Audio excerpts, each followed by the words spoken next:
अस्सलाम वालेकुम। टीम 10 की तरफ से ये इस कोर्स का लेक्चर 5 का पार्ट 4 है।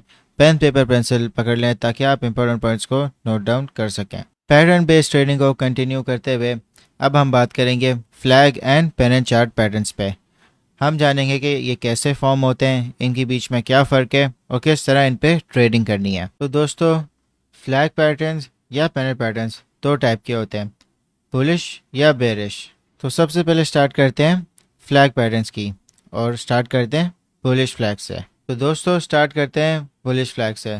बुलिश फ्लैग में जो प्राइस एक्शन होता है वो अप ट्रेंड में होता है।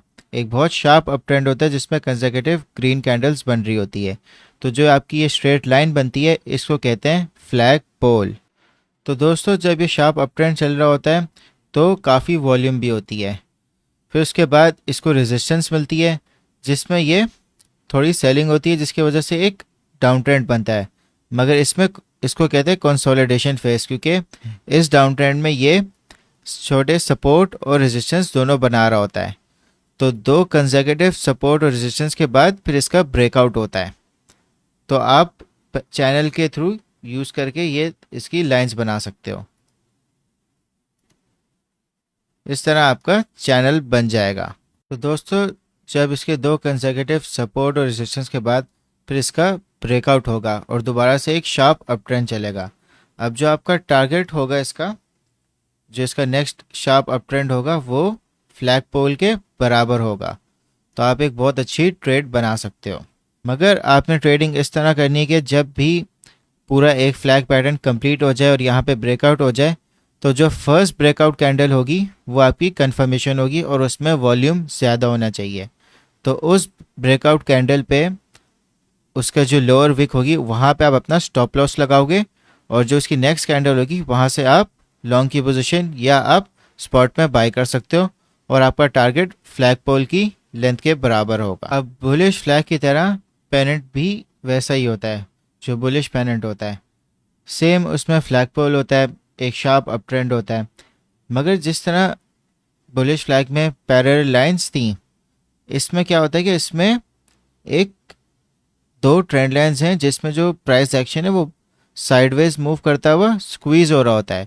अगर आप देखो कि इसके जो सपोर्ट और रेजिस्टेंस है वो एक दूसरे के करीब आना शुरू होती है, फिर यहाँ पे इसका ब्रेकआउट हो जाता है और सेम फ्लैग पोल का की जो लेंथ है वही टारगेट इसका ब्रेकआउट टारगेट होता है। तो दोस्तों, फ्लैग और पेनेंट में फ़र्क सिर्फ ये है कि फ्लैग में पैरेलल ट्रेंड लाइंस होती हैं और जो पेनेंट है उसमें आप कह सकते हो कि ट्रायंगल फॉर्म हो रहा होता है जिसमें जो प्राइस एक्शन है वो स्क्वीज आउट हो रहा होता है। सिर्फ इतना सा फ़र्क है फ्लैग और पेनेंट में। बेरिश फ्लैग या बेरिश पेनेंट में आपके पास सेम फ्लैग होता है मगर उसमें एक शार्प डाउन ट्रेंड होता है प्राइस एक्शन का।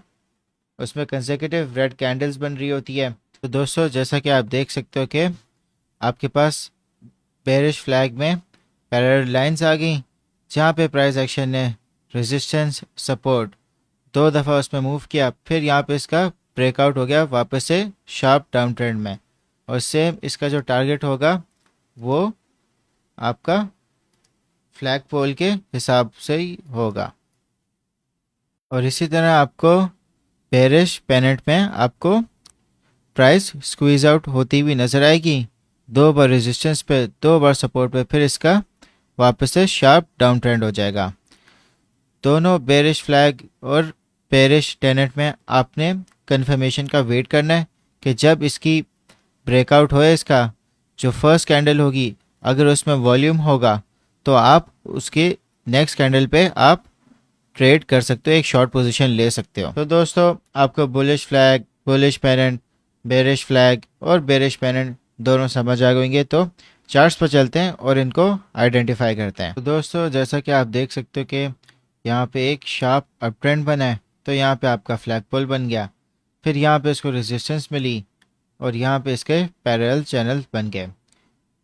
आपके पास एक बार सपोर्ट, एक बार रेजिस्टेंस, एक बार सपोर्ट, दूसरी बार रेजिस्टेंस, फिर तीसरी बार ये इसने ब्रेकआउट की प्राइस एक्शन बनाया और फिर किसने वॉल्यूम से इसने इसको ब्रेकआउट किया।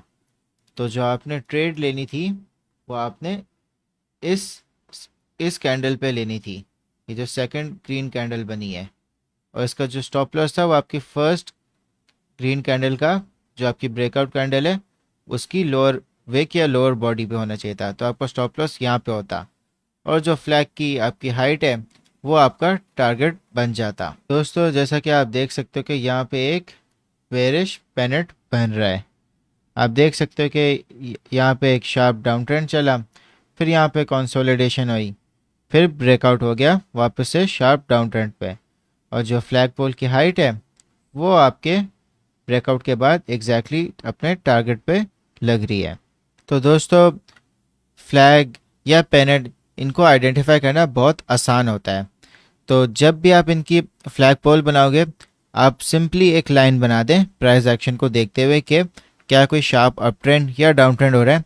और कोई मसला नहीं है कि अगर शार्प डाउन ट्रेंड चल रहा है उसमें कुछ आपकी ग्रीन कैंडल्स भी आ जाए, क्योंकि मार्केट है बाइंग और सेलिंग होती रहती है, मगर आपने ट्रेंड को आइडेंटिफाई करना है और पैटर्न को देखना है कि कहाँ पे उसको रेजिस्टेंस मिले और कहाँ पे उसकी कंसोलिडेशन होए और फिर कहाँ पे उसका वॉल्यूम के साथ ब्रेकआउट हो रहा है। दोस्तों सबसे इम्पोर्टेंट बात यह है कि जब भी फ्लैग पैटर्न बने या पेनेट बने आपने जो अपनी ट्रेड है वो सिर्फ ब्रेकआउट कंफर्मेशन पे लेनी है।